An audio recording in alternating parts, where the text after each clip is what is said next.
How to begin soloing with confidence.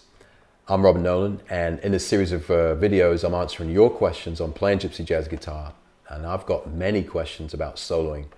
And for example, Antonio asked me, he's asking how does he remember where he is in the scheme, in the chord scheme when he's improvising?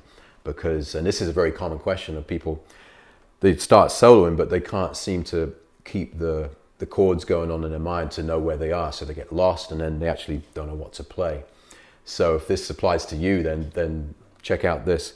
I think the most important thing, and it's very simple advice, is you've really got to know the chord changes. So before you can even begin to improvise on chord changes, you've got to play the chord changes without even thinking. So I'm going to take all of me for this example, and C, E7, A7, D minor. So there can be you can't begin to obviously improvise with confidence if you don't know the chords with confidence. So if you're still relying on a chart, for example, for all of me, then you shouldn't really start improvising on all of me, because you really should be memorizing these changes, and that's going to give you a head start with soloing. So you've memorized the changes now, so you can actually play the tune every single time without making a mistake, and you've got the chords right. Then what you need to do when you're improvising, when I'm soloing, I have those chords, however you want to call them. If you want to call them by their name, C, E7, that's what I'm thinking. Or if you've got a different kind of way of doing it, or a different color you want to paint, or a different way of describing them, then do that. You've got to have the chord sequence running in the back of your mind constantly. And that's how you're going to be able to start soloing with confidence, because without knowing the changes, you're going to get lost. The next bit of advice is to isolate changes. So if you're kind of going through all of me and you've got some good bits but some bad bits, then take a step back and look at the first change, C to E7, and loop that. So you've got 2 bars of C, then you go into E7,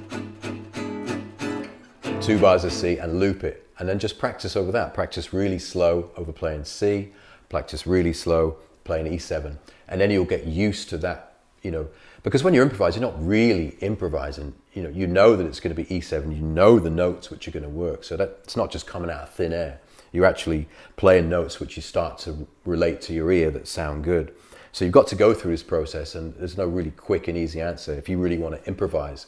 Of course, you can do it with licks, and you can play a lick in C, an E7 lick, and then that's going to work fine. But I think what these guys want to know is how to solo improvise with confidence. So you've got to know the changes. You've got to isolate the changes which you're struggling with, and get used to it. A completely other bit of advice is to start with the melody. I was just playing with Martin Taylor, and Martin Taylor's always, when he talks about improvising, he's always recommended to start with the melody. So that's a great place to start. And if you're playing the melody when you're improvising, then you're not going to get lost, because you kind of know where you are in the tune.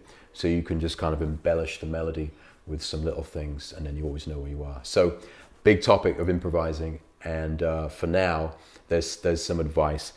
You might have heard it before, but please memorize the changes, get them into your brain so you're not having to think about it. And then you can begin to solo on them and isolate changes which are a bit rusty, you're not able to get through, and trust your ear. So that's it.